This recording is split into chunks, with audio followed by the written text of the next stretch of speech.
बेमौसम की बरसात नहीं हुई थी, पर खिड़की से दूर तक पेड़ धुले हुए चमकीले हरे लग रहे थे। वातावरण नहाया हुआ लग रहा था। दरवाजा बंद था। दरवाजे के पास खड़े होकर लग रहा था कि दरवाजे के पास आंधी चल रही है। तेज हवा से दरवाजा हिल रहा था। क्या बाहर आंधी चल रही है? रघुवर प्रसाद ने पूछा। पत्नी ने खिड़की की तरफ देखकर कहा, नहीं तो। खिड़की से आकाश साफ दिखता था। पेड़ धीरे धीरे हिलते डुलते दिख रहे थे। दरवाजा खुलकर देखता हूँ। रघुवर प्रसाद ने दरवाजा खोला तो दरवाजे झटके से खुल गया। जोर की हवा ने धक्का दिया था। जमीन पर रखा हुआ गिलास हवा से लुढ़क गया। दीवार में लगा कैलेंडर खिला समेत उखड़ गया। कमरे में धूल भर गई। इतना सब कुछ हुआ जबकि रघुवर प्रसाद ने तत्काल दरवाजा बंद कर दिया था। खिड़की बंद करने की किसी को याद नहीं थी, जरूरत भी नहीं थी। खिड़की से धीरे धीरे अच्छी हवा आ रही थी। खिड़की से बाहर शांत था। कमरे के अंदर धूल से खिसकन बढ़ गई थी। पत्नी झाड़ू लगाने लगी। ढेर सी धूल कोने में झाड़ू से इकट्ठी हुई थी। थाली में गूथा हुआ आटा था। गीले फरिया के टुकड़े से ढका था, इसीलिए लगता था कि रेत धूल आटे से चिपकी नहीं होगी। फिर भी फरिया को झटकार कर थाली को पत्नी ने पूछा। थोड़ा आटा उंगली में लेकर उसने चखा। शायद आटा किरकिरा रहा था। अब? पत्नी ने पूछा। ऊपर का परत भर आटा निकालकर रोटी बनाना, रघुवर प्रसाद ने कहा।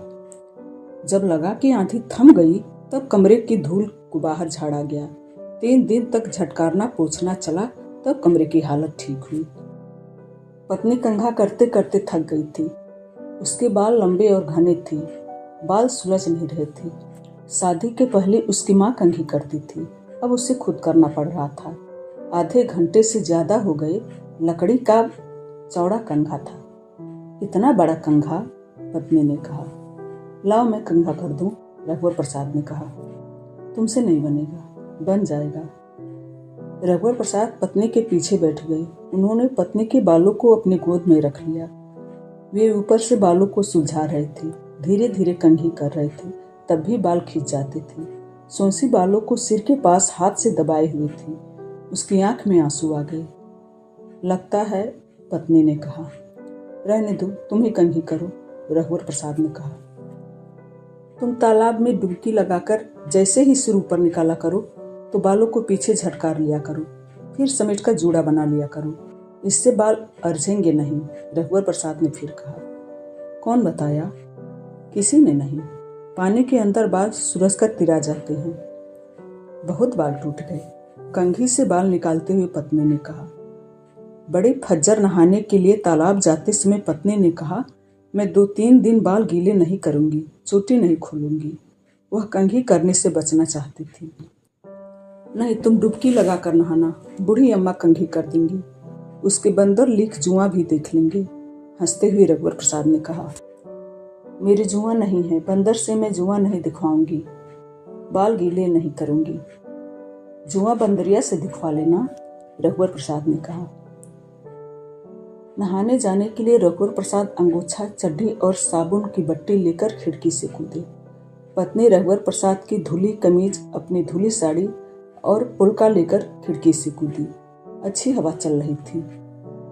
तुम बाल खोल लो, हवा में बाल उड़ेंगे, सुनकर सुनसी ने मुस्कुराते हुए चलते चलते अपने बाल खोलकर छितरा दिए। तेज हवा से बाल और छितराए हुए उड़ रहे थे। तुम मेरा हाथ पकड़ लो, कहीं मैं बाल उड़ने से उड़ न जाऊं। पत्नी ने उड़ते आंचल को खोस लिया था। आंचल क्यों खोस ली? ऐसे तो मैं उड़ जाऊंगी। कैसे उड़ोगी? रघुवर प्रसाद ने कहा। उड़ते हुए बाल और उड़ता हुआ आंचल पंख की तरफ पत्नी को सचमुच उड़ा न ले जाए, सोचकर रघुवर प्रसाद ने पत्नी का हाथ जोर से पकड़ लिया। हवा इतनी अच्छी और तेज चल रही थी कि धूल नहीं उड़ रही थी, परंतु कहीं गोबर से लिपी जगह पर 18 बिंदी डालकर चौक पूरा गया होगा। यह सुंदर मांगलिक आकृति हवा के द्वारा जस का तस उठा ली गई। यह आकृति पतंग की तरह उड़ रही थी। फिर और भी छोटे छोटे आटे से पूरी गई आकृतियां इधर से उधर उड़ती दिखाई दी। हवा उनके स्वरूप को बिगाड़ नहीं रही थी। तभी रघुवर प्रसाद के हाथ से पत्नी सोंसी का हाथ छूट गया। सोंसी दौड़ती हुई आगे निकल गई। रघुवर प्रसाद ने जैसे सोंसी के दौड़ने को ही पकड़ा हुआ था। पकड़ा हुआ दौड़ना छूटकर दौड़ गया। दौड़ती हुई सोनसी के बाल हवा में तिरा गए थे, जिसे एक बारगी लगा कि क्या वह खड़े खड़े उड़ गई। रघुवर प्रसाद ने सुना कि सोनसी ने ओझल होने से पहले कहा है कि पीछे आओ। ओझल हो गए के पीछे ओझल होकर ही जाया जा सकता था।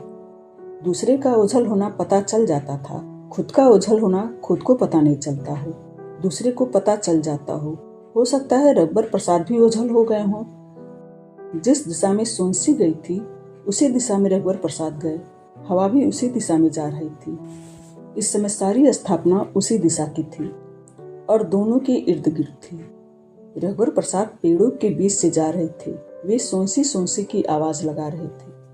आगे रघुवर प्रसाद को क्षण भर के लिए सोनसी दिखी। सोनसी की साड़ी लगता है हवा उड़ा ले गई थी, पर वह नग्न नहीं थी। हवा से उड़कर जाती हुई रंगोली ने उसे ढांक लिया था। वह रंगोली की साड़ी पहनी हुई थी। हवा जब थम गई तो पेड़ों फूलों दूबों की गंध जो फैल गई थी वह पेड़ों फूलों दूबों के आसपास सिमटने लगी। यह सिमटना इस तरह का था कि पेड़ों के पास फूलों की गंध सिमट गई, दूबों के पास पेड़ों की गंध थी। एक पेड़ के पास जो बरगद का पेड़ था वहाँ 30 त्योहारों के दिन की पूजा स्थल की सुगंध थी। उसी के पास एक पेड़ का तना एकदम काला चिकना था। यह शिवलिंग की तरह पेड़ था। गोबर से लिपी पुती जगह पर उस पेड़ के नीचे आंख मूंदे सोनसी लेटी हुई थी। सोनसी को जानबूझकर रघुवर प्रसाद का पास आना मालूम नहीं पड़ रहा था। सोनसी को जानबूझकर रघुवर प्रसाद का वहां खड़े खड़े उसे निहारना मालूम नहीं पड़ रहा था। सोनसी को ढांके हुए जो रंगोली का आवरण था वह गोबर से लिपी जगह पर पूर्ववत चौक पूरे जैसा अंकित हो गया था। तभी सोनसी की बाईं बाह पर टाए टाए करता एक पक्षी आकर बैठा। देखो तो मेरे कंधे पर कोई पक्षी बैठा है, पत्नी ने पूछा। उसके अपने भूले अस्तित्व से उसकी आवाज आ रही थी। सोनसी के हिलने डुलने से पक्षी सरकता तो उसके पंजे के नाखून कंधे पर गड़ते। हाँ, एक सुंदर हरा तोता है, पहाड़ी करड़, इसका कंठ फूट गया है। तोता हमारी सांस और फुसफुसाहट को याद कर लेगा। सोनसी ने गहरी सांस लेकर और फुसफुसा कर कहा। मैं उसे बता दूंगा कि हम पति पत्नी हैं, रघुवर प्रसाद ने कहा। सोनसी ने देखा कि कहीं आटे से जो चौक पूरा गया था वह पतंग की तरह उड़ा आ रहा था। हवा ने उसके स्वरूप को भी बिगाड़ा नहीं था। फिर दूसरी ओर से चौक पूरा हुआ आकर साथ साथ उड़ गया। तालाब के किनारे पत्थर पर सोनसी बैठी हुई थी। रघुवर प्रसाद नहाने के लिए चिकनी मिट्टी का ढेला लकड़ी से खोद कर ले आए थे। तालाब से डुबकी लगाकर दोनों निकले और अपने अपने शरीर में और फिर एक दूसरे के शरीर में मिट्टी को मला। दोनों तालाब में पैर डालकर कुछ देर बैठे रहे। गीली मिट्टी को लपेटे हुए वे मनुष्य जात का आदिम जोड़ा लग रहे थे। जब मिट्टी सूखने लगी तो दोनों तालाब में कूद गए। एकदम सुबह का सूर्य बाईं तरफ तालाब में था। सूर्य के बाद तालाब में रघुवर प्रसाद थे, फिर सोनसी थी। सोनसी डुबकी से निकलते ही बालों को पीछे झटकारती तो एक अर्ध चक्र बनाती बूंदें बालों से उड़ती। तब रघुवर प्रसाद को उन बूंदों की तरफ इंद्रधनुष दिखाई देता। सोनसी के गीले बालों को झटकारने से क्षण भर को इंद्रधनुष बन जाता था। बूढ़ी अम्मा चाय लिए हुए धीरे धीरे आ रही थी। बूढ़ी अम्मा के आगे आता हुआ एक बंदर तालाब के किनारे एक पेड़ पर चढ़ गया। सोनसी चलो, रघुवर प्रसाद ने बूढ़ी अम्मा को आते देखकर कहा। सोनसी आखिरी डुबकी लगाकर निकली और बालों को पीछे झटकार कर समेटा जोड़ा बनाया। अब बाल आसानी से सुलझ जाएंगे, सोनसी ने कहा। हाँ, अब बाल आसानी से सुलझ जाएगा, रघुवर प्रसाद ने कहा। चाय रखकर बूढ़ी अम्मा चली गई थी। एक दूसरे के उतरे कपड़ों से दोनों ने अपने शरीर को पोंछा, फिर धुले कपड़े पहनकर चाय पी।